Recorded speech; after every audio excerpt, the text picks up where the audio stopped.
Welcome to the Synagogue Tech Forum. My name is David Paskin. I'm your Torah Tech guy, and I am really excited about today's conversation. Before we jump into it, I want to make sure that you know everybody who's on our panel today. We have a fantastic group, so let's make the rounds and say hello to everyone. So, Leo, how you doing? How was your vacation? My vacation was brilliant, apart from the time when I hit my head, blacked out for 4 hours and had to have a CT scan. But apart from that, the snowboarding was great. And yet you're back. You shouldn't have asked. You're back. Thank God you're healthy. Thank God. I remember who I am. Just about. All right, good. Yeah, no, good. Great holiday. Rabbi Tobias, how you doing? I'm doing well. I'm in Minneapolis and excited to have this conversation. Thanks for hosting, David. Yeah, you're in a different location today. It's nice. I recently changed offices in the synagogue. It looks beautiful. Beautiful background. Beautiful. Dave, how are you? Hi, I'm Dave Kauffman, broadcasting today from Vancouver, BC. Another gray day on the West Coast, but glad to be here and happy to talk about today's topic. Fantastic. Rabbi Leah, hello. I am joining you from London and also very excited to have a discussion about this. It's, I think, on everyone's minds, so very topical. Fantastic. And Marty, I'm coming to you last because you have a special guest who's joining us today that I want to let you introduce. But first of all, it's good to see you, Marty. How are you? Well, thank you, David. I'm doing pretty well, thank you. The weather here on the East Coast is warming up some, which is a really nice change. And, I've been looking forward to this discussion for a while. It occurred to me that there are so many threads that this discussion we could pull on to see where they lead to, such as define the ability for a house of worship to define or determine who their online congregants or worshipers are, and defining who they want them to be, and how accessible you want your opportunities for worship to be. And I'm sure we're going to get into this, and this is going to be fascinating. But I do want to introduce a special guest that I invited here today. And I'm one of the very few non-clergy on the panel. So I want to introduce the Reverend Elises Response from the Episcopal Church, St. Paul's Episcopal Church in Alexandria, Virginia.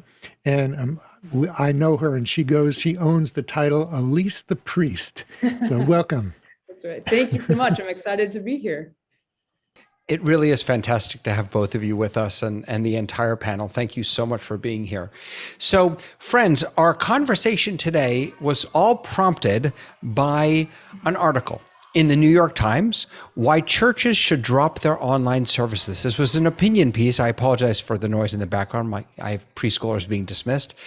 This is an opinion piece from January 30th, written by Tish Harrison Warren. And what I wanted to do is share with you just one paragraph from the article, which I think in many ways really sort of sums up what her argument is, and which prompted a lot of really thoughtful letters to the editor. I think, Tobias, you had written one, actually, I believe. That's correct. Not published, but written. So I looked for it and I didn't see it published. All right, so here's what she writes in her article, which I wanted to share with you all.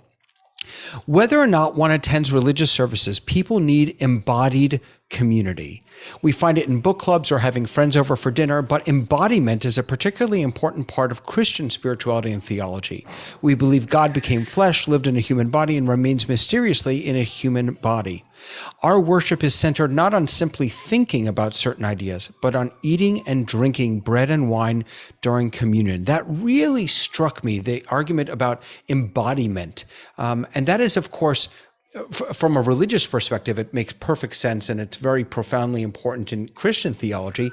But the idea more generally about embodiment, about being around the warmth of other human beings, is something that I think all of us can relate to. And so her argument essentially was, once this is over, stop the online stuff, get back into the churches, get back into the synagogues, get back into the mosques, because that is really vital. So Elise, if I could, I'm just going to pop over to you real quick because I'm curious about your response. First of all, maybe tell us a little bit about what you do in the church, but also the specific argument about embodiment. Does that resonate with you? Yes. So one, thank you for pulling out that piece, because I think when I read the article as well, that's what I also was struck by. But I guess I'll back up. So St. Paul's Episcopal Church is live streaming their services at 11 o'clock. That is, and then we also stream a Wednesday Eucharist at noon. Initially, we were pre-recording, and now we're into live streaming our 11 o'clock. My role in all of the live streaming, and it's actually many thanks to Marty, was to prepare to get our ability to live stream up and running. And right before the pandemic, we were doing a sound upgrade. Marty installed the software and the proper materials so that we actually could be heard the best that we possibly could be heard through the live stream. And that essentially saved the day in terms of people watching the service. So again, my role is sort of continuing to oversee what this looks like when we totally shut down, and then what it's going to look like in the future. And the embodiment piece, why it related to me and what I'm sort of feeling at this point. Well, I will also say we will never, St. Paul's Episcopal Church in Alexandria, Virginia is not ever going to stop live streaming, even though we might change what that looks like. We're never going to stop live streaming. We know that it is a tool, and we know that people are coming to Christ through it, and those that are unable to make it into worship are able to utilize this as a tool. I think the embodiment piece that is striking to me is that Christ has given the church to be the community, the hands and feet of Christ into the world. And so you could argue in terms of the embodiment is like, if you're looking to find your ear or your nose or your other eye, turn to the church, and you're going to find those people that are going to make up the rest of that body. And I think it's been hard to realize that through technology, through the live stream. Yes, I can academically get myself there. I can believe that other people are on the live stream with me all at the same time, but actually being physically present with other people and knowing that we're working together to be Christ in the world is critical. So I agree that, the live stream does hurt that, but I also think we shouldn't get rid of it altogether, and because it has been such a useful tool. I guess the last point is God's grace is such that I do not want to limit the medium in which God can interact and intervene and be present to us. And I myself did a funeral over Zoom and profoundly felt God's presence and love in that. So it's maybe not what it ought to be. Live stream isn't what it ought to be, but it is where we find that we need to have it as a part of our worship experience. Thank you so much for that. Tobias, can I throw it to you? Because you wrote a letter to the editor, I'm curious what your take was from, I'm not sure if it's from a Jewish perspective or if it's just from a religious perspective. Yeah, well, I think that I always go back to the example of in the time of Ezra and Nehemiah, how the Torah reading for a group of Israelites who had been in exile and had got some distance from tradition, the Torah reading had to be brought to them in the marketplace, out of the temple, out of the typical religious domain, and into just the life of people. And I think that's a lens that is important on this moment. And as one of the aspects of my letter to the editor was, more and more life is happening in all types of remote or virtual ways. Things that we never thought would happen in this way, and some things that could have been expected. But if we don't, as religious institutions and religious leaders, get as comfortable in this domain as we are in person, then we're not going to be speaking to the experience that people have in so many other parts of their life. So this shouldn't be the only way that we connect with people, but as remote, Zoom, hybrid, virtual experiences permeate throughout the rest of life, religious leaders need to be comfortable with this medium and even pushing it to find, what are the best ways to remain spiritual and embodied humans on this end and on that end of the camera, in this reality. And so, I think about that when I do teaching, which doesn't have, doesn't have a theological implication of it being in the same room or not, but actually it does, because is there a way for me to make sure that my students are seen, are heard, are connecting with each other? That's of ultimate importance to me as a teacher when I'm in the room and when I'm on a Zoom. And so if I didn't really lean into this medium, I would never get there. So I think we have to be playing in this sandbox because it's sticking around, and we have to become leaders, showing how you can embrace the embodiment, the humanity, the religious life of a person on the other end. Beautiful. Thank you. Dave, and then Rabbi Leah, please. It's not like when we could all go to the same place at the same time. It was perfect either. Last time we spoke about rather than hybrid, call it multi-access. And multi-access, or giving access to people who are too sick to be able to leave their house, who were in a different, maybe on vacation somewhere else and would love to participate, but were just remote.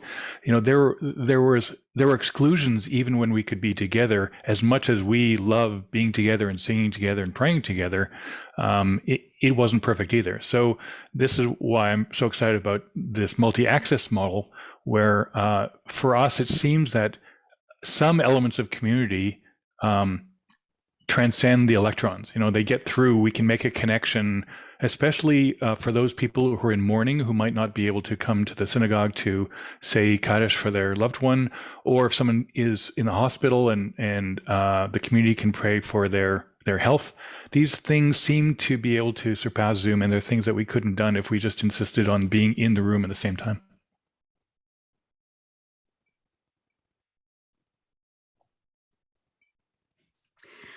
So I think one of my favorite teachings is by Rabbi Larry Hoffman, who talks about the fact that in Judaism, spirituality isn't a vertical thing, it's a horizontal thing. We find kind of spirituality in being with each other. So I think one of the big challenges, of course, around that is, what does it mean to be with each other? And I think we are like what the Reverend said, I think my synagogue, we're never going to go back to not being online. But I think we are very intentional in thinking about, what does it mean to be together? And what do we actually mean by coming together, by praying together, by being a community? And how does that look different for in the room versus online? And I think one of the things that Dave said, it's not like it was perfect before. Well, actually, it's really fascinating. One of the things, for example, that I've noticed in our community is that people really notice who are the mourners, because you can see their names on the screen. And when the name is read out, people hear the name. In the past, when you were sat in the congregation, you were just sat there and nobody came up to you afterwards and said, "Oh, I'm sorry to hear about your loss," or "Tell me a little bit about your father whom you're remembering this Shabbat." So I think there are different different ways that we need to think about it. And I tried to challenge, we had a discussion recently with colleagues who said, oh, maybe we need to do Shabbat Unplugged. And I said, so what are you trying to achieve with Shabbat Unplugged? And is there a way of achieving that also online in a multi-access forum? Because I think it's absolutely right. There will always be people who cannot be physically present, whether that's by choice or because of restrictions due to health or location or so. Yeah. In the chat, Michael J. Wrote that we've tried to teach that we can make our homes holy spaces. I need to bring that down a little bit more for you to see. I apologize. Well, there it is. You get the idea. We've tried to teach that we can make our homes holy spaces during services. So if you choose not to be in person, you can connect with God and community where you are. One of the things that came up, and Leah, I'd love to hear your thoughts on this in the article, was that online church, in her words, diminishes worship. There's that it actually negatively impacts the worship experience and us as worshipers. What do you think? She have a point? I think it depends. I think some people are really feel that some people are not very versed, especially in the Jewish community, are not very versed praying on their own. We haven't been really good at teaching people how to actually pray on their own. We teach our kids how to sit in a service, but not how to pray on their own. So I think some people found that really tricky in the beginning. But I think many people have learned over time, actually, that there is some beauty and that there is the space for oneself is also important while being wrapped in community. And I guess what I would say is there isn't really an either or, right? Because it's not like any of us who are saying we're going to stay online are saying, but we won't ever let you in the building. And I think one of the beautiful things that we're seeing now that we're kind of coming out of the pandemic is that people are traveling. Even some of our members who've joined us from overseas. I mean, we had members who literally moved homes, countries, to live near our synagogue because they really wanted to be present there in person also. But every week now we have people who are coming from afar, who are part of our online community, who are there, who we can celebrate. And it's so deeply enriched us as a community. I wouldn't want to lose that moving forward. Elise, do you have your online participants enriching your community? So there you go. Am I there? There we go. Thank you. So I was just about to say what's really interesting about our moment, I guess, is that we, I would say before we live streamed, we did have home participants enriching our worship. We had people doing everything from home. Now that we've moved into a live stream setting, we are not channeling people in or getting people into the worship space from their home during the live service. And I wanted to push back against saying that that worship is diminished via live stream. I don't, and I also want to tie in Marty here because he's made me really think about what is the experience that people are having from home and how we are making worship accessible to the folks in the home so that they feel like they're being taken care of, that they feel like it's a hospitable experience. We're not going so far as live stream, channeling somebody in, but giving them all the tools that they need to worship in the moment when they want to. So we've done things like added the hymn text to the screen where actually it's a much easier experience for those that may be handicapped or can't. We have multiple books in the pews. Now you can just see it on the screen while we're worshiping, and versus juggling all the books that we've got in the Episcopal Church. So I don't agree with what she said in terms of that it diminishes. I will also say that it also depends on the style of service. So we're about to think about a new Tazay service, which happens in the evening. And we're trying to figure out what is sort of the best lighting, what's the best angling, what's the best way to capture this experience. But ultimately, the Taizé worship experience is profoundly different when you are in person, surrounded by the hymns and the chants that we can get close to capturing, but we cannot fully mimic via live stream. And the other, I guess the final sort of part of how I said that it was a tool, also people in the Episcopal Church don't know what Taizé is at all. So this is the first opportunity that they can see and not have to, get in their car, drive to a sanctuary and, not enjoy the experience. They can test it out, see if they like it, and then hopefully come in and be there present. So yeah. It's hopefully a stepping stone into being present eventually. Yeah.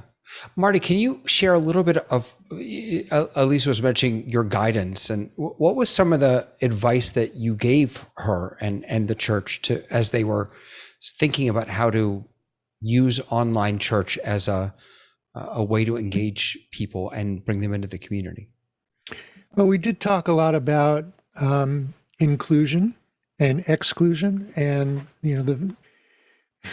I think about people who cannot or would not be able to walk into the building physically. People who are homebound, people who have children who are ill and can't come to services, parents who are ill and children can't come to RE. I also think about people who are in other communities, physically, geographically distant, who may not have a house of worship near them that they could attend, but they really want to, and they want to have some sense of community, even if they're not physically located near them. Online services gives them the opportunity to join any church they want to. It gives your church, house of worship, synagogue, mosque, the ability to reach out on a national or international level to people, to draw them into your particular service, to your ministry, right? And in terms of engagement, well, that's it's a whole different level of style of worship and technology and staffing that's required. So that's a different conversation.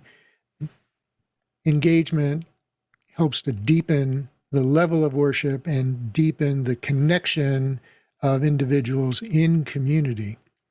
But, something that I want to reflect on when I read the original commentary, my first reaction, and I'd be interested in the response of other clergy here, is that from what I know of seminary, seminary trains clergy to speak in front of a group of people who are in front of them, because that's how traditional worship goes. They are not trained, nor did they have any basis or reason for training clergy for online worship, for appearing in front of a camera, for how to act or how to move or how to feel comfortable and how to address an entire congregation that may be behind the lens of that camera. Clergy hasn't received that kind of training. And that's something I've been thinking about and actually starting to put something together on those lines. But that was my very first thought. Beautiful. Thank you. Rabbi Leah. So I was going to actually pick up on something that Marty said about engagement. I think one of the things for us that's been super helpful is thinking about engagement, not just about engagement that happens while we do the actual worship service, but that actually engagement is part of the whole package. So we do as rabbis quite a lot of follow-up on the comments that are on the YouTube stream and on the Facebook of our live stream services. And that's how people feel really, truly engaged, right? They feel really heard because I remember that they posted something, and then it might be Wednesday by the time I get around to actually reaching out, but they feel engaged and they remember the next time that they're posting that comment, they know it's not just a comment into the nirvana. The other thing I think that's super powerful is, and we kind of did it unintentionally, or we didn't really plan for it, is to enlist an entire team that helps with engagement. So some of the best engagers in our community are ordinary congregants who are just, we have a member who he runs a hotel and a nightclub. He's like super to engage people. He like takes care of half of the work of engagement while I can focus on the service. So I think there is that's a really important aspect also. You don't have to do it all yourself. Like, you can think about it as a team. I think talk about what Marty said, I think the thing about training is absolutely right. We don't train rabbis and or clergy to speak in front of a screen. And I think even worse, we are the type of human beings, we kind of feel lifted by seeing others react to us. And we need that more than even the congregants need that. We really need that. And I remember in the beginning, the first few months, I was drained after online services like nothing else, because I didn't get that lift of other people. But it doesn't mean that you can't learn it. It's a learning curve, and we're working on it. We're learning it. The next generation hopefully will learn it in seminary, and we'll do even better at it. Leo, you want to take it from here? I think this is a great conversation, and it's a defining conversation of what we've been looking at for the last 2 years.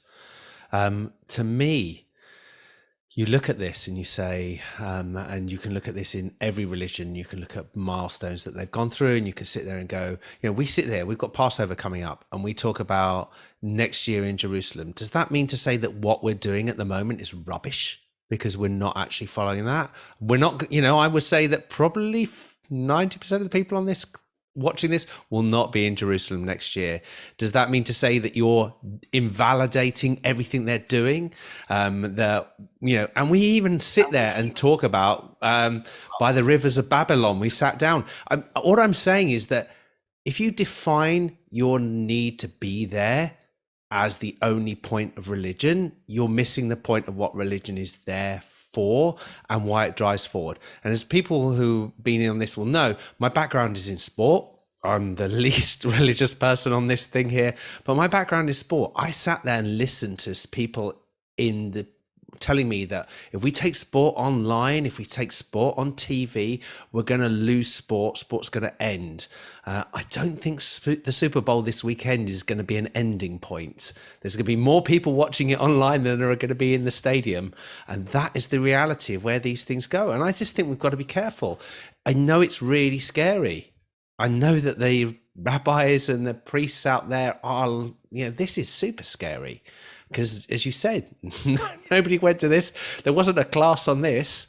But you're sitting in a room, and at the moment there are 7 other panelists, most of them got more knowledge than I have, who are going to give you information from around the world. Now, you tell me that is a bad thing, and we should have just only talked to the people who can rock up to your front door.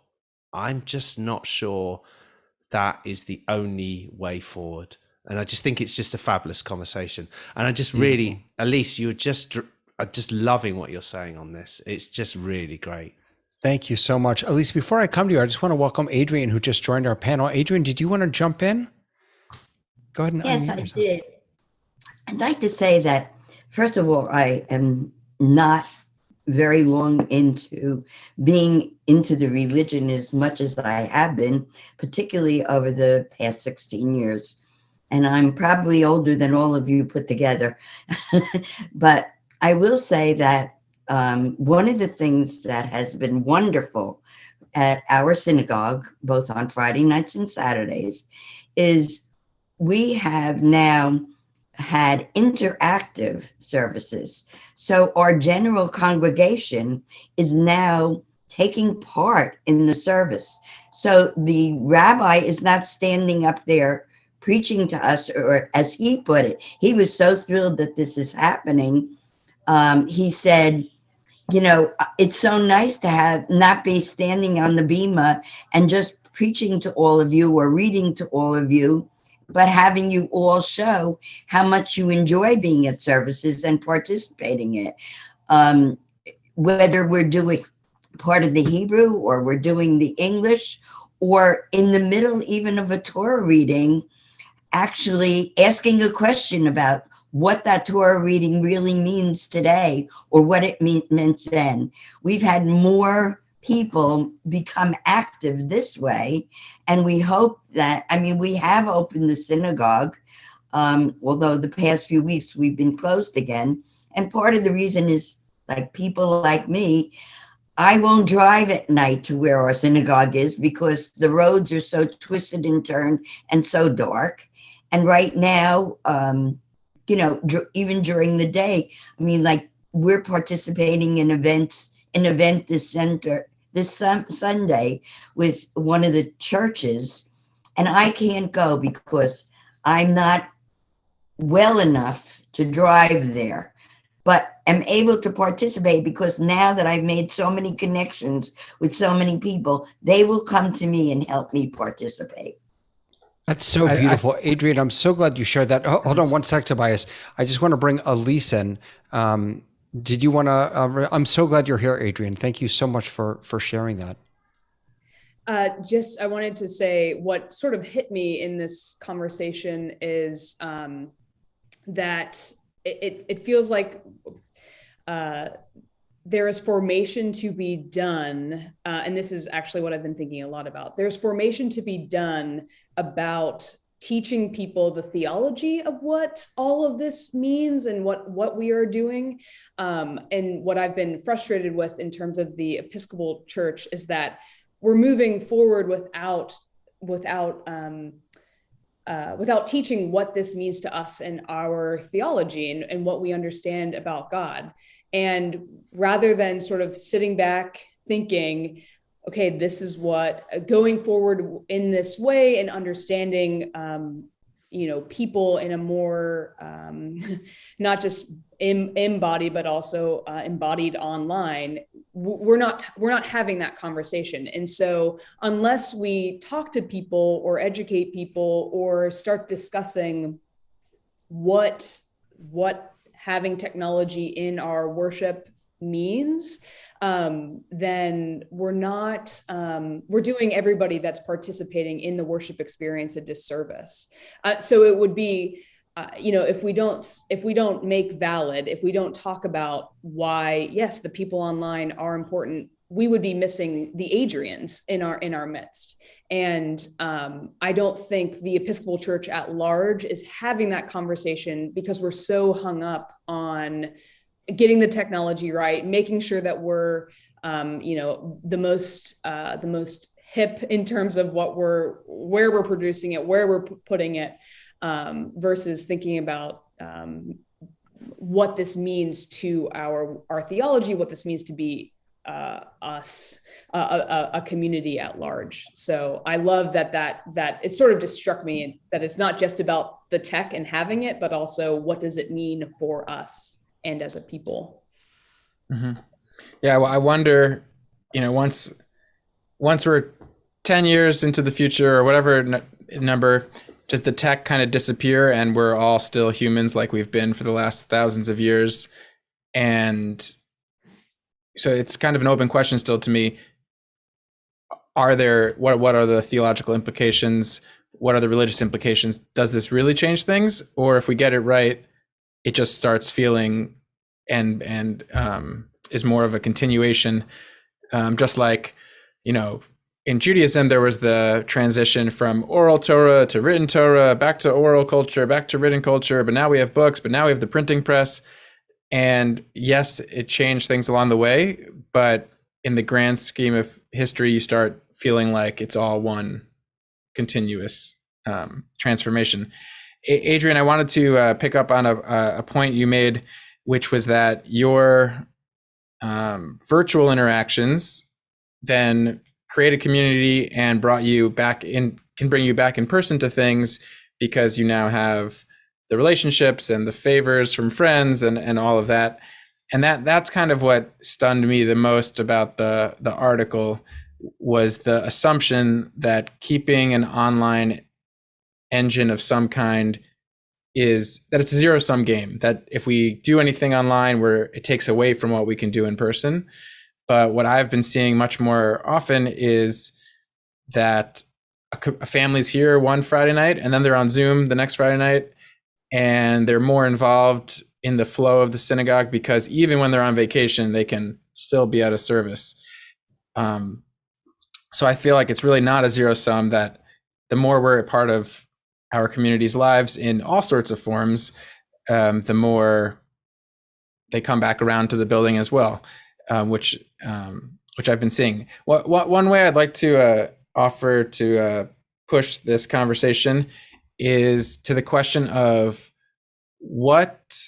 given that I think all of us on the panel are very, seeing the benefits and want to keep growing in our ability to use these tools and to connect, what are the in-person moments in our religious calendar, or just in the community building? Like, what are the moments that we think, okay, yes, this is an in-person only type of moment, or we really want to drive that as the emphasis?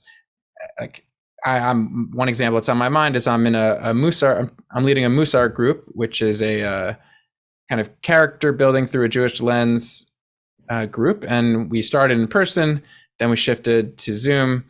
And as much as I think I'm a strong facilitator on Zoom, as much as this was all a millennial group that knows how to be on Zoom easily, they really want to get back in person. And I heard that from the group, and I was able to make that happen for the group. So I'm wondering, with other examples, other holidays, what are the moments where in-person should be an emphasis, or has its justification? It's like an open question to the group. Leo, did you want to jump in with an answer to that question, or? No, there is. I would say that there are definitely services, and there are definitely things which work better online. I think study groups, I think some of the stuff that we do, where we're going overnight and things like that, it makes a lot more sense. However, especially if you don't want to have to drive home at 3 a.m. But I think there is other things. I never like to look at this. I don't like it when it's a binary question, because it's like, why has everything got to be down to binary? Why has it got to be you have to do it one way or you have to do it another? Why is there only one way to do things? And it's like, that just to me doesn't make sense. It's, these things should be different ways to different things. And I think what you summed up very well. You can have a Friday night Shabbat online one week, and you can have it in person the next, and it doesn't mean one was an inferior and one was a better. It's just different. They're just very different, and you've got to take those things. I'm just really interested to hear this, particularly I know from Elise and also from Leah, because Leah gets involved in many different religions and how they cross-pollinate, and what you see from different types of services. But I do think we've got to let Adrian come back as well, because Adrian on her points there. Well, I will say that, I know that even from personally, I have a yurtzeit coming up. And yes, I can say Kaddish at home by myself, but I really would rather be in synagogue to do it.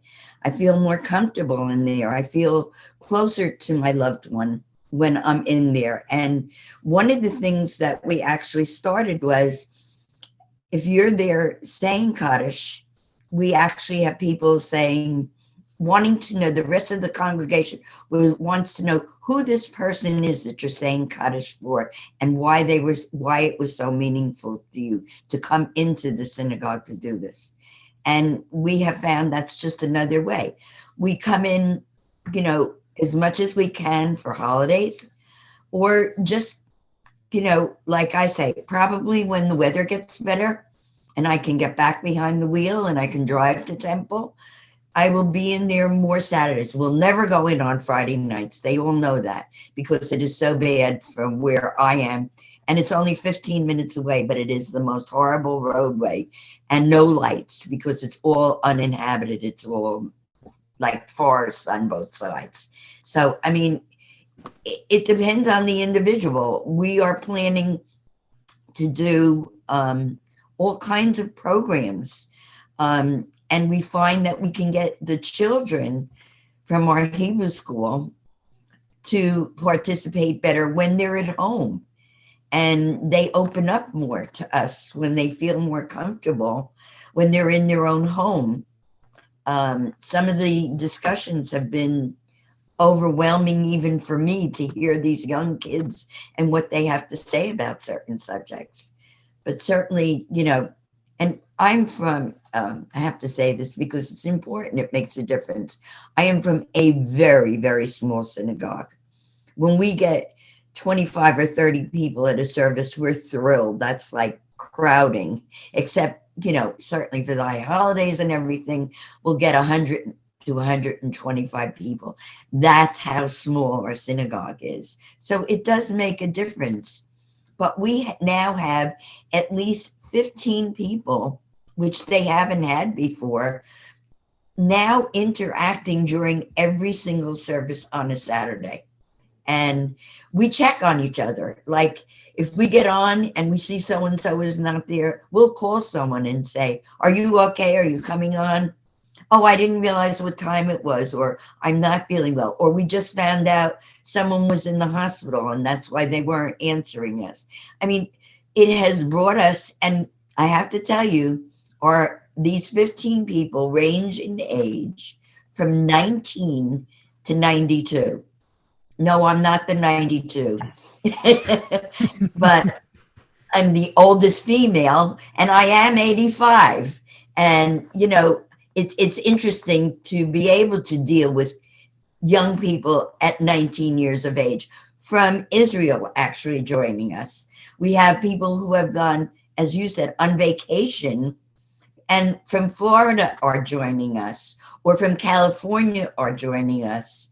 For me, it's been an exceptional thing because I have children living in Georgia and they come on to services on Fridays and Saturdays. And it's a wonderful thing that I can spend Shabbos with my kids online out of state. So, I mean, there are different reasons to wanting to be in the synagogue or online. That's very beautiful, Adrian. People on Facebook and YouTube who are watching this are in agreement with Leo also that this doesn't have to be binary. That Adrian, as you said, that it really can be the best of both worlds. Adrian put in the chat over here in the Zoom chat a different Adrian. A different Adrian, thank you. That because of a multi-access service, he was able to say Mourner's Kaddish for his father that he may not have been able to do otherwise. If I could, and then I'm going to throw it to Rabbi Leah and Reverend Elise. Adrian, something that you said really was important. It really jumped out at me, and that was you talked about the engagement level increasing, and that your rabbi loved that more people were engaging in the experience. One of my hopes is that the ways in which online services have improved engagement or increased engagement, that we as clergy will learn from that and bring that back into the sanctuary, that we will stop thinking about sanctuary services as performances where we're up on the stage and everyone else is watching as passive participants. I hope that whether we're online or not in the future, that we can learn from some of the gifts that we've gotten in this time. Rabbi Leah and Reverend Elise, what are your thoughts?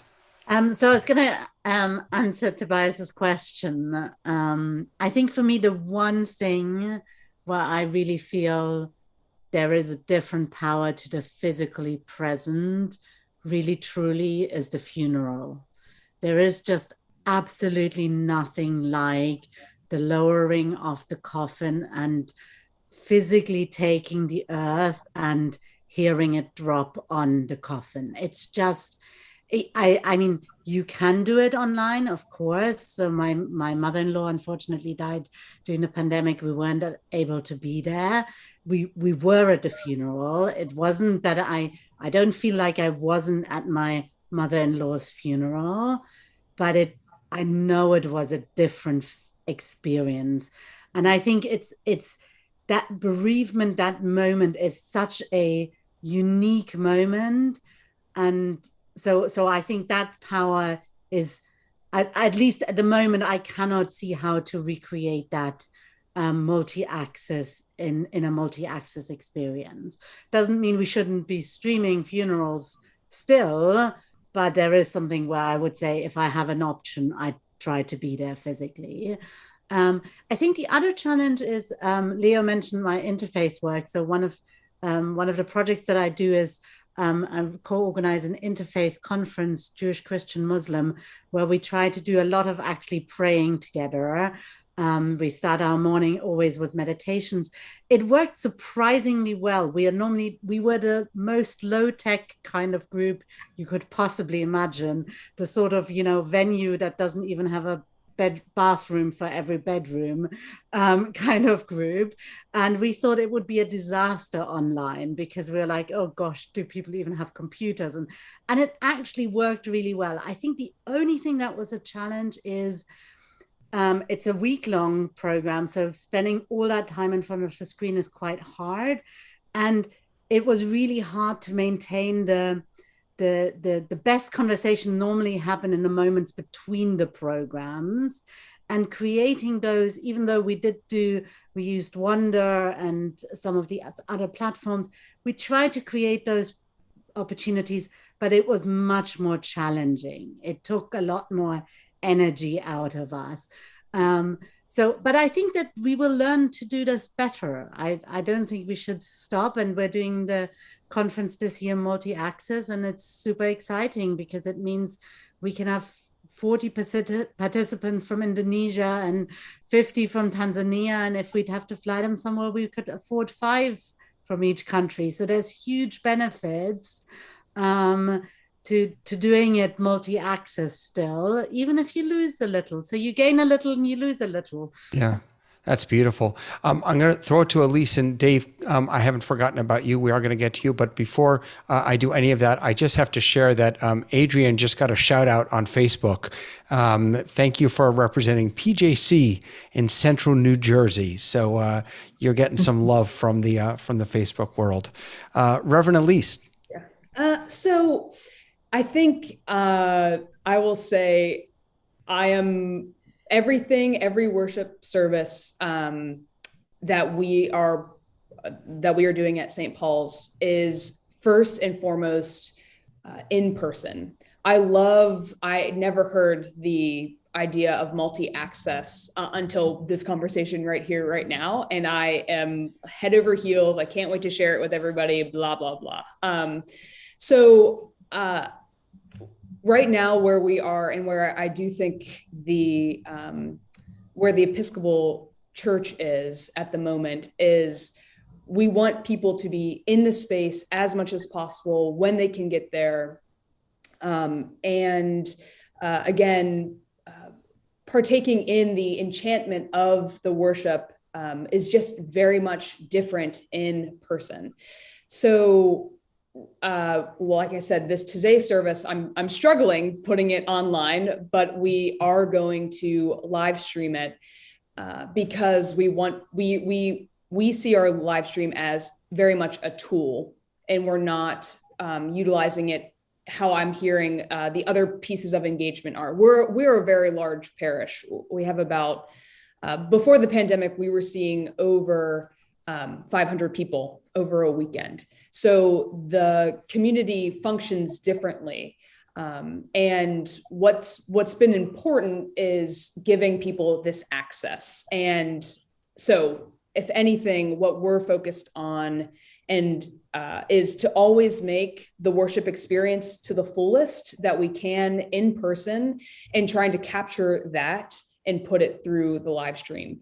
That's where we are right now. And I also am worried. The thing that worries me about purely making something live stream is people people getting into the mindset that this is a consumeristic part, when religion is not to be consumed, but it is to be lived into. It is to be a part of something, and not just, here's my $10 and I get to be a part of get access, I get the little code.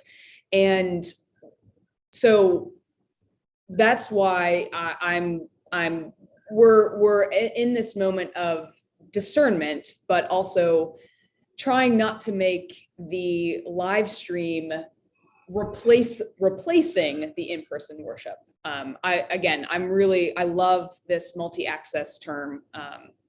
And so all of that to say, summing it all up, everything we're doing in person and we want to do in person, for different events, we're thinking about, should it be in Zoom? Should we live stream it? If we live stream it, what's the pieces that need to be most accessible? And then going from there. Love for multi-access. Thanks, Dave. Yeah. Well, Elise, that's fantastic. You put the problem so well. And Adrian, thanks for joining the panel. You used the word interactive several times, and I think this is really the moment that we're pulling this together here, is that synagogues and church services have been live streamed for many years, but they had a camera at the back of the church and they had a microphone at the back of the church, and you were clearly a far away, distant observer. And that's what live stream kind of came to mean: not engaged, not present, not interactive. And so we've taken the first step of kind of moving cameras in closer and having better sound. This is a little example of a hybrid test service that we did in the early days at Or Shalom in Vancouver. And in the lower corner, you can see there's a TV, and that's the first step. Is you put a TV and you connect the laptop to the TV, and everyone can see everybody. It's there. This is actually a moment when somebody's giving a Devar Torah, a sermon, from remote, and it's so important that to get interaction, everyone in the room has to hear the Zoomer, and everyone in Zoom has to hear the people in the room. And getting this right is the key to actually making it not a live stream one way, but a two-way interactive service, because the service is naturally already interactive. There's people who come up for prayer for peace, or for doing Aliyah when they're called to the Torah, or a guest sermon. And so there's already places for interactivity. And the fact that you can actually make those people not in the room and still keep the people in the room connected, these are things the technology can be in service of, that I'm really excited to be bringing to our synagogue. And we're now scaling it up. We're going to do a Purim service in a month with maybe 200 people in a room, and try to do this with that interaction. So there's a few things there. There's a TV. There was Layla on the camera. We prefer having a camera person instead of a kind of a fixed one, so you can engage the community and seeing close-ups of people or people in the service. We need a light because we have poor light in the synagogue, and we have a really good sound system thanks to a donor. So that these were the elements that came together to make it interactive, so that you can actually say, hey, what's happening we're now going to turn to this person on Zoom, and they're going to lead this part of the service, and everyone in the room turns. You can see the engagement in the room. Everyone is, connected with the TV and listening to what this person has to say.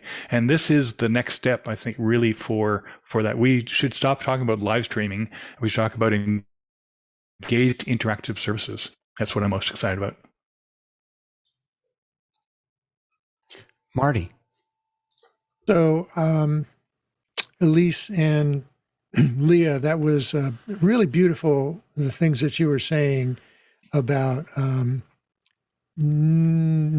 online not being a replacement or for in-person or physically in-person services or worship of any kind.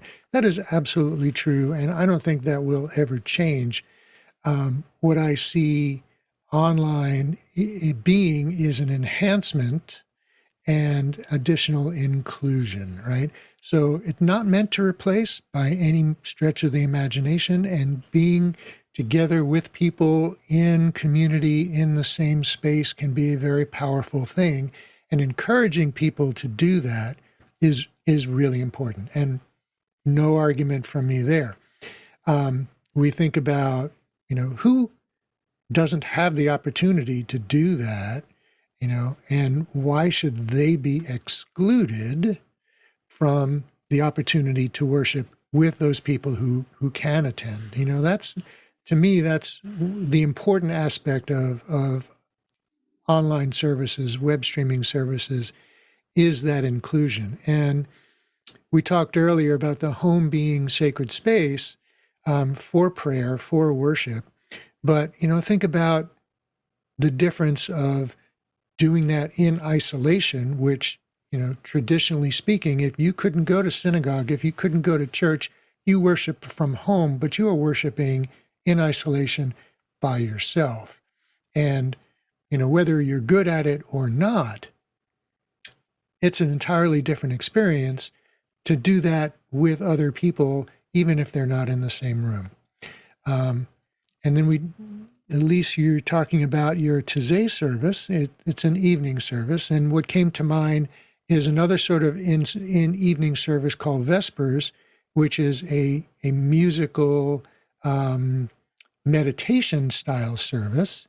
And yes, being in the room with the musicians, with other people who are meditating. And this is an experience a personal experience that really can't be replaced or replicated, but it can be different, and it can be inclusive of people at home who can play the music on their stereo system in their room with their own candle lighting and sitting on the floor on a rug, and they can participate in the service, even if it is different. Different does not mean bad or worse, right?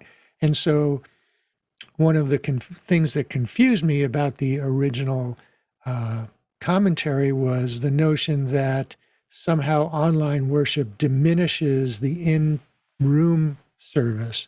I really don't understand how it can diminish that. People are still there.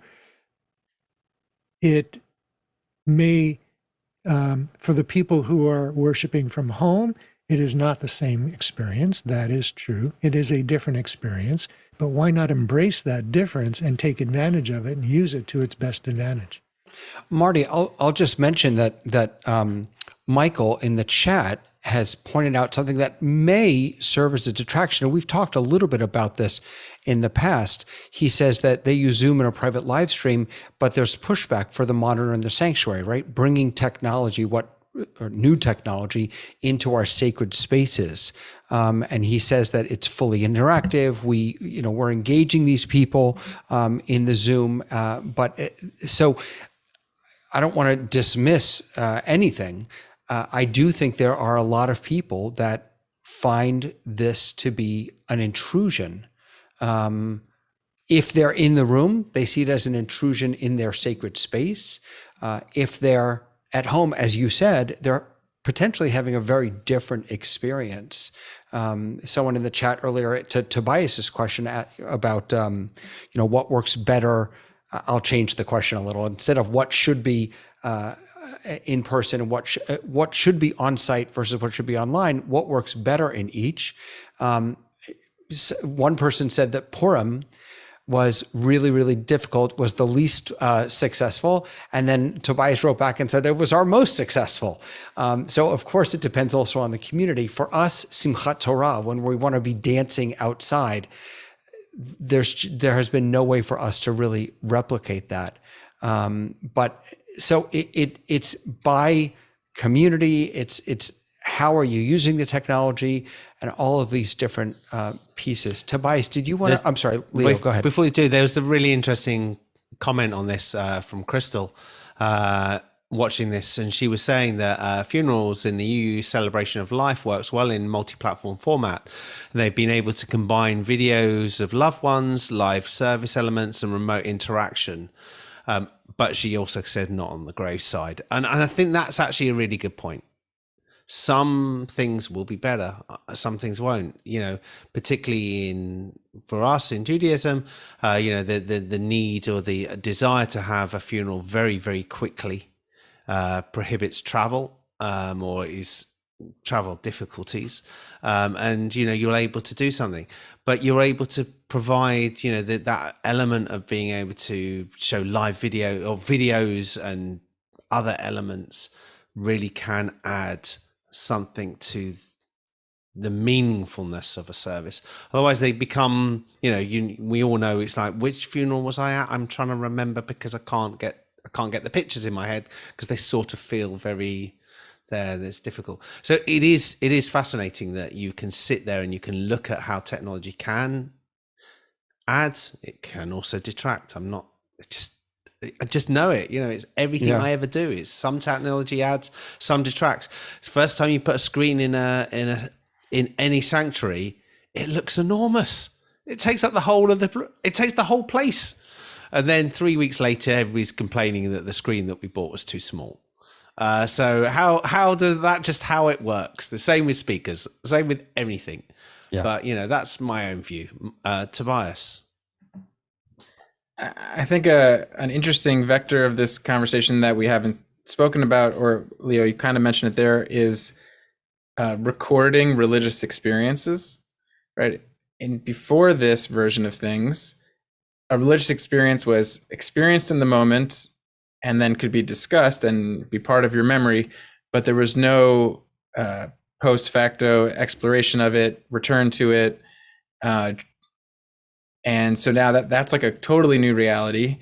And I forget if it was someone in this group, but I know that some people, even though their services are on Zoom, it's not recorded, right? And it's just, if you're there, you can experience it multi-access, but it's not, but in that community, they decided they want the feeling of this is private, supposing that no one else is recording it, and that it lives in the moment and then it's gone. And that's also within Jewish law of the prohibition of. I'm going to come back on this one, Tobias. Sure. Because I know somebody who's going to be laughing when I mention her on this. There have been sermons that I've been at that I wish there's recordings of that are gone. They're gone. They're absolutely gone. When a rabbi sits there on the High Holy Days and talks about road rage, you wish you had a recording of it. It's good that she's here and she could laugh about it, but we don't have a recording of it. But I just think, and this is, to me, is really hard because we come from, people say we come from the book, this and that and the other. So that's a recording. It was a recording the best way it could be recorded at the time. So why are we not? What's the difficulty of the recording of how you can do it now? So it's Dave's community that doesn't record. So Dave, what gives? Yeah, it's right there with Tobias. Do you if you're not old enough to remember the Ed Sullivan Show, Ed Sullivan was live TV at 7:00 on Sunday. If you missed it, you missed it. If you didn't see the Beatles live on that day, you had nothing to talk about the next day. There's something ethereal about a live event that's transient. It comes, it goes, it's gone. I hear you totally, Leo, about the Dvar Torahs, and we ask our rabbi to post hers on the website so you can read them. But our decision not to record Shabbat services was to actually make it more precious. It's more precious, and people feel more compelled to come, whether in person or online, because it's only going to happen once. You're only going to hear that person laying Torah of that section, not for another year. So it actually creates a precious moment in time that would be diluted a bit, I think, if we recorded it. Okay, Rabbi Dave, that's a very valid position to take, and I understand you want to make that moment precious, but I have to tell a story. So at our UU church, we record everything. Everything gets recorded. And when we first started doing that, and there's a lot of music performance in our UU services, right? A lot of music performance by congregation members. And when we first started doing that, and I started offering copies of those recordings for the musicians to hear, to the music director, to the minister, they weren't interested. The And the music director said something like, as a musician, I'm never really interested in what happened in the past. I'm only looking forward to what I'm going to do next time. And that's what I'm focusing my energy on. Okay, I can get that. But then several events kind of happened. There was a young lady who was who grew up in the church and had moved away on her own. She was, college age, post-college age. And she would come back during holidays to visit, and she would perform. And she was an amazing budding artist. And a writer and a singer. She composed her own music, and she was beautiful. And they got recorded. But then at one point we lost her in an accident. And those recordings became very precious to the family and are just unimaginably precious to the family. Other things that became important were memorial services, where they were brought together, and they were wonderful remembrances of the lost family. And in some cases, we made the family aware that this would be recording and available to them, and in some we didn't, but we recorded anyway, because you never know when something is going to happen that you really wish you had the opportunity to capture. And when I gave the family the USB stick at the end of the service, they were unaware that this was, but they were like, oh, wow, thank you so much for doing that for us. Even if they never listen to it, it's just something that, helps them to remember their loved one. The other event that happened was COVID. And when everybody was scrambling to figure out, how are we going to do virtual services?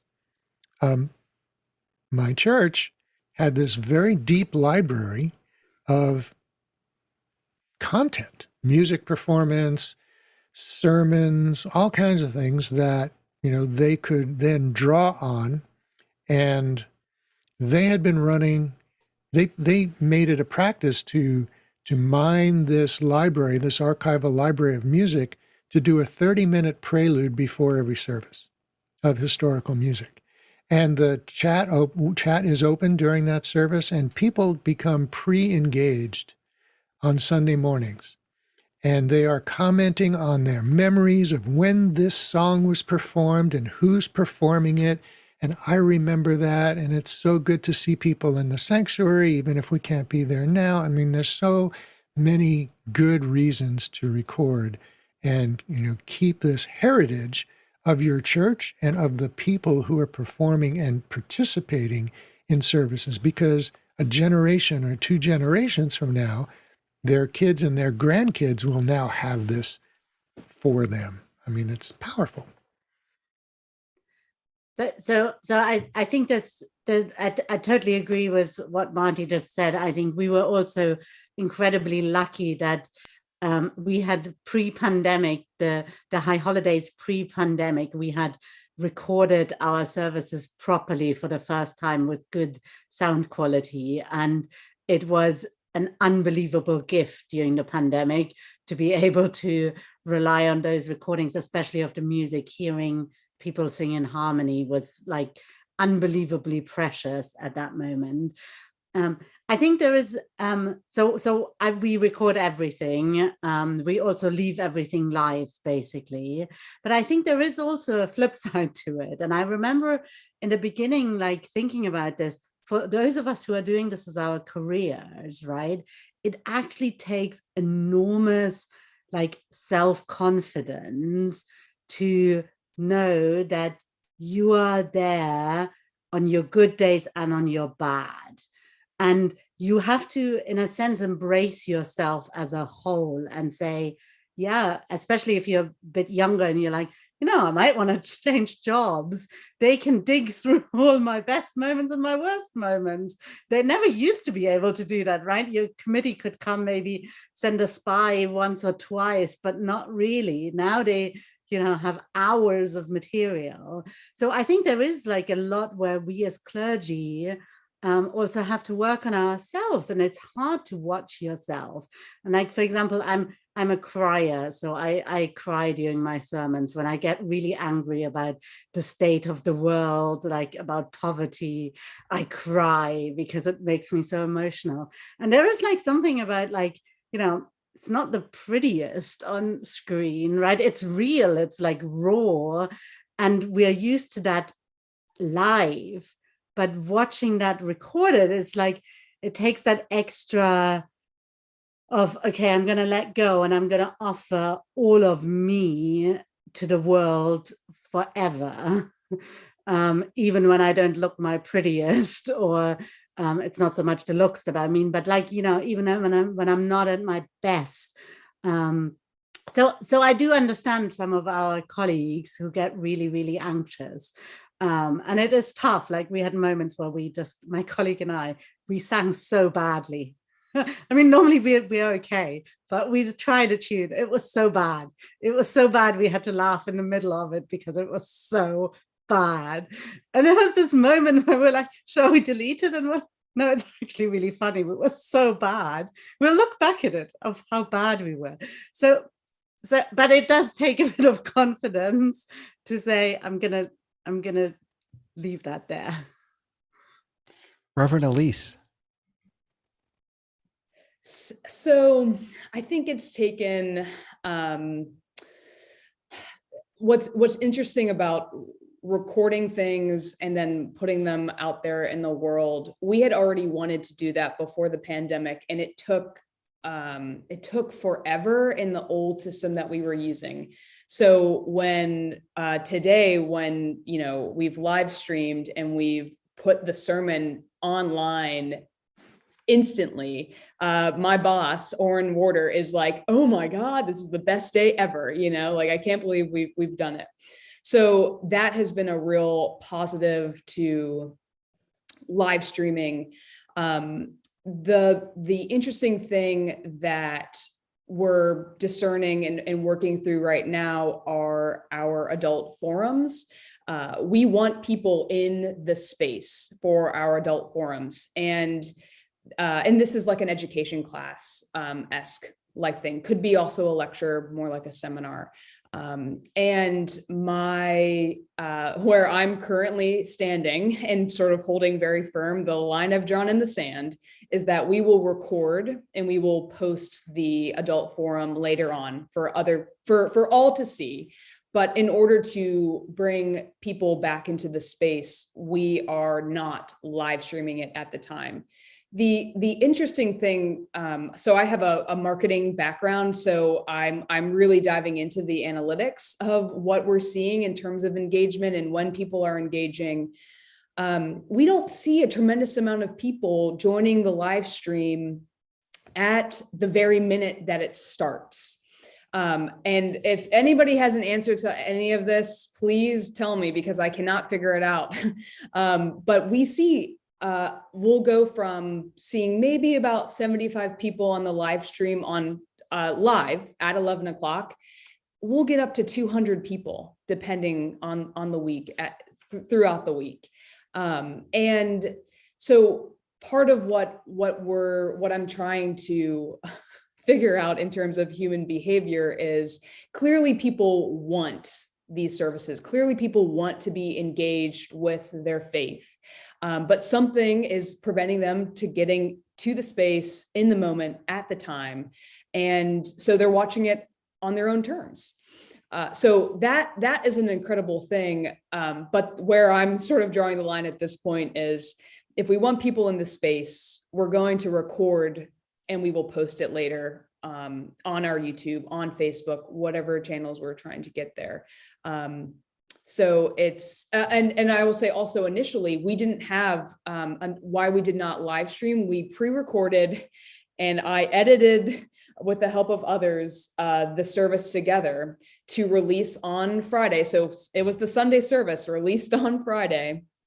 And we saw people again, watch it throughout the week. And my why I decided to do that with our services initially was so that people knew that we were never not going to go away. They were never not going to be able to make it to a service. When, again, I was watching other churches try to handle these things, people didn't make it. That's not true, but couldn't worship on Sunday because the live stream, the technology went down. And we said, we never want that to happen to people. So we pre-recorded, edited things together and put it out there. And that was truly pure consumption. But then we had like an adult, a coffee hour following our 11 o'clock service on Sunday. And we had a wonderful engagement for a long time, people coming together, talking. Sometimes they had seen the sermon, sometimes they hadn't seen the sermon. So what I'm getting at is we wanted to maintain the trust in the people that were engaging with us. And so depending on what the thing is that we're doing, we're determining whether to record it or live stream it differently at different times. Yeah. It's a fascinating discussion, the difference between live streaming and recording. And also, I had actually asked you before we went on, Elise, about Zoom, multicasting versus broadcasting, right? Are we just pushing content out for consumption, or are we trying to create an experience in which people can engage? I'm also struck by what Rabbi Leah said. I actually hadn't thought about the fact that if I ever go to another synagogue, that now they know exactly what they're getting because of my big mouth and my fancy camera. So that I probably should have thought about that. But one of our viewers on Facebook also commented that recorded services helped them engage a rabbi during the pandemic. They could watch a number of their services completely anonymously from 8,000 miles away. I mean, this does give all of us richer, deeper, more consistent access to worship, to learning, to people in some ways, in different ways than when we're on site. Just really, really powerful stuff. Any other thoughts? I think what I'll say with this, and it does change things. I mean, it does change. I think you're right that recording can. Dave put up some very good points about live is live. I think delivering live is always the best way anyway. Even if you are, maybe it's being watched later, there is a definite difference between, we've all sat there and said, recorded this and we'll put it out, we'll edit it, make it sound better. I can make myself look more beautiful with a bit of makeup, whatever. But, live is live, and that's the best thing. And I think, particularly in my mind, religion delivered live, there isn't a substitute. But it doesn't mean to say that watching it afterwards is bad. And I think you can learn from it, and there's stuff you can keep. And I think I'm particularly touched about the stuff that Marty was saying earlier. You just hit it on the nail. There are some things that you just wish that you held in a bottle, and maybe some of the best ever live recordings are the ones that are recorded. Maybe they were better, but as we don't know and nobody's got it, we don't know. So, you only go with the best ever live recording, and that sometimes is the bit that maybe is missed, and it's hard. So I think we have the technology now, and that's the big thing probably than we've ever had before. We have the technology and the capacity to hold all of this. And I think, as Leah mentioned, that sometimes they are bad ones and there are good ones. But when you at the beginning, I think everybody's a bit worried that the only ones that were ever going to be kept were the bad ones, because that's all you ever saw on bad TV. But now that you realize it's both. I think what you just pointed out, and then Rabbi Leah, I'll throw it to you, is that don't let perfection be the enemy of the good. That is to say, you may think that putting together a fantastic recorded service that with beautiful camera shots and and all those things is good and powerful, and I'm sure it is. But the energy, the authenticity, the humanity that comes through, and the beautiful mistakes that can happen in a live experience, to me at least, outweighs any perfection that might come from something that's recorded. I'm sorry, Rabbi Leah. No, I think I was going to say, similar to what you're saying, I think for me, it's actually really theological, and like prayer isn't something that you do 6 takes of and God only hears the perfect version, right? We pray, like we're not doing a show, and even when I preach, right? This is why sort of when I was thinking, do I keep my sermons while I cry online, or do I re-record them without crying? I was like, actually, no, because I am offering, even in my sermons, I am offering myself also to God. And actually, isn't it beautiful that we can come to God broken, and we can come to God imperfect, and we all come to God imperfect. And if we can't model that in our prayer, like we model that in our synagogues when we do it live, right? That's why people cry when they come, because they suddenly feel they have permission to do so. That's the magic that we need to take into the online. We shouldn't try to kill that by doing 6 takes of it and making everything perfect. Adrian, I'm curious, do you prefer a service that is happening right now, or are you comfortable with something that's recorded ahead of time and that you can watch more passively? I've never seen a pre-recorded service, but I look at it from this point of view. If we didn't have this technology before we went into all of this, everything was live. And if a mistake was made, a mistake was made. If somebody got emotional, they got emotional. So I don't see the need to making it into a movie, into a production.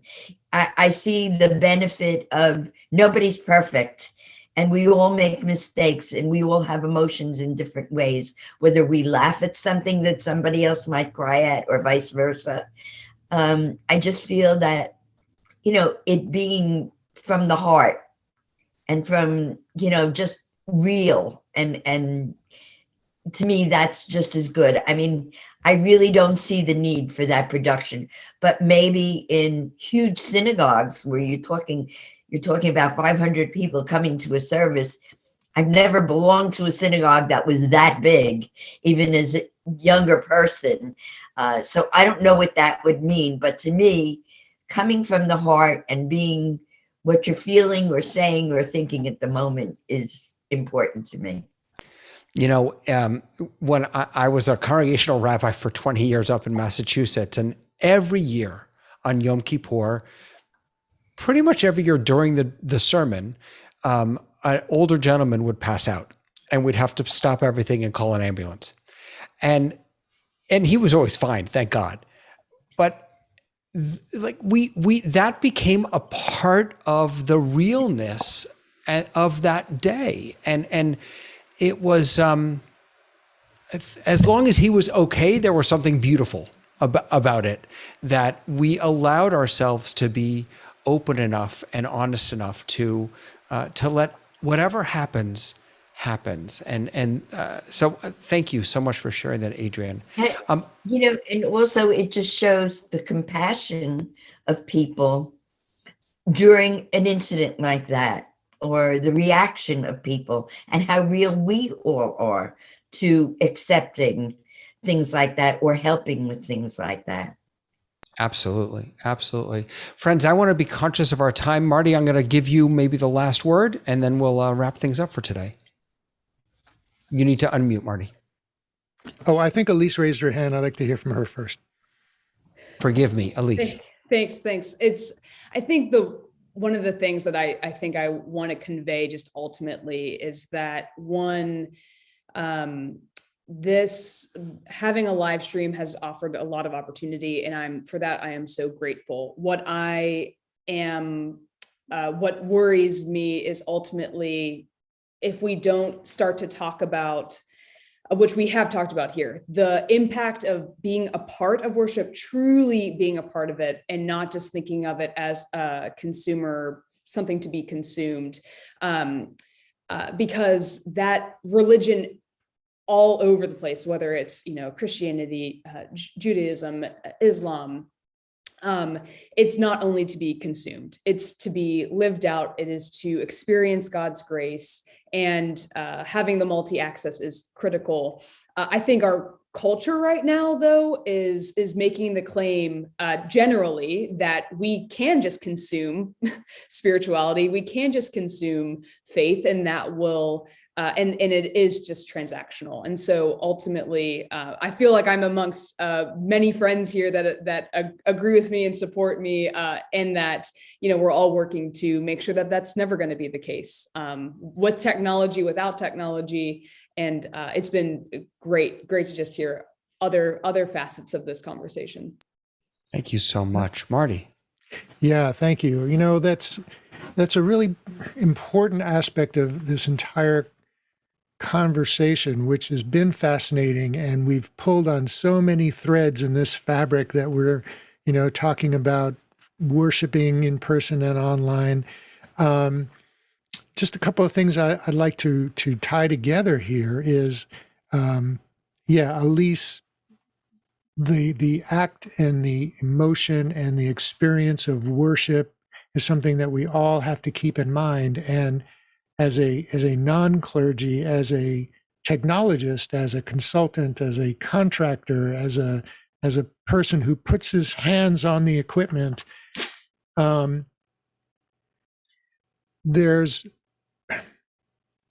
a whole process that goes into producing, being able to get that service online, and get that service online in a way that best represents and embodies what is happening in the room, right?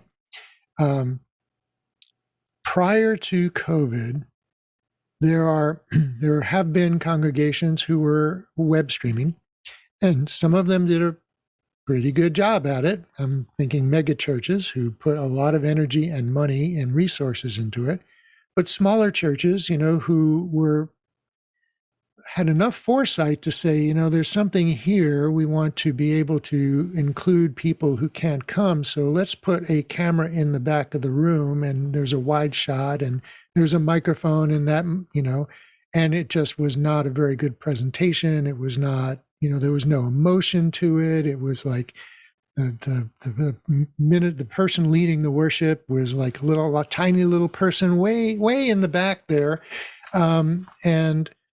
And then during the early days of COVID, everybody had to figure out, how can we put a virtual service together? And some people tried to do it live, and other people decided that they were going to pre-record the entire thing and edit it together and then show it as a whole piece.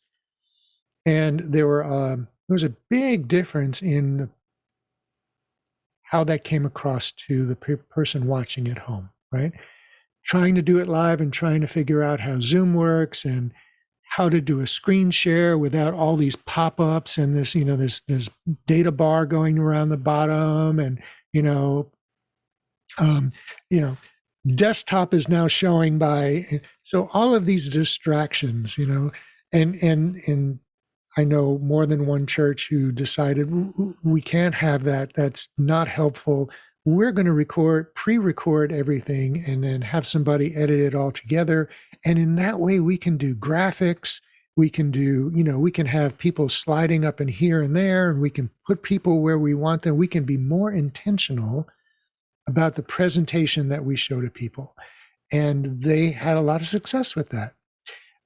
So there are different ways of approaching this issue and different ways of interpreting it. And it's all about your community and your personal style, and what the value that you assign to your worship. The more valuable you believe it is to your congregation, to your church, the more effort you put into it, the more you can get out of it. And so, I talk to people a lot about presentation is really important, right? And of course, given an unlimited budget, you can do a fabulous presentation. So there are limits to that, to that desire, and we have to manage those. So I'm sure there are other things that I wanted to address. That was fantastic. I mean, you hit on some of the big ideas, and I think for all of us, this is very much an ongoing process of learning. And so I want to encourage all of you to continue learning with us. We're here every 2 weeks on the Synagogue Tech Forum. In between that, every other 2 weeks, Marty has the Hybrid Ministries Forum. They are all streaming on YouTube, Facebook, and in Zoom. And we hope that you'll come join us and learn with us. I'm so grateful to Elise the priest for joining us. I'm never going to get old of saying that. I just love that so much. I need a name that rhymes with rabbi. Hi by the rabbi. I don't know. I'm so grateful. We are all so grateful that you joined us. Adrian, thank you for hopping on with us. It was great having you here. To all the panelists, especially to Rabbi Tobias Moss for cutting the show today. Just really good discussion. Good discussion, everyone. Wishing all of you. And before you sign off, I do want to talk. Just mention what next week's topic is going to be, because it's really important. Something that we haven't covered on either show, and it is technology related. It is wireless microphones. And does everybody realize that a wireless microphone is a radio transmitter? It is a miniature radio, like no different than AM or FM. It is a miniature wireless transmitter. It uses radio frequency spectrum, and you, the owner, the buyer, are responsible for choosing that frequency that it works on. And that makes all the difference about how reliable it's going to be, how well it performs, whether it's going to have any noise to it. So we're going to talk about all of this issue next week on the Hybrid Ministries Tech Forum, which is at 7 p.m. Eastern Time. And there's a different registration for it. And you can find that Facebook, online, Discord, lots of places. That's great. Thank you, Marty. Thank you, everyone, for joining us here on Zoom, for watching on Facebook and YouTube. We'll see you next time. Bye, everybody.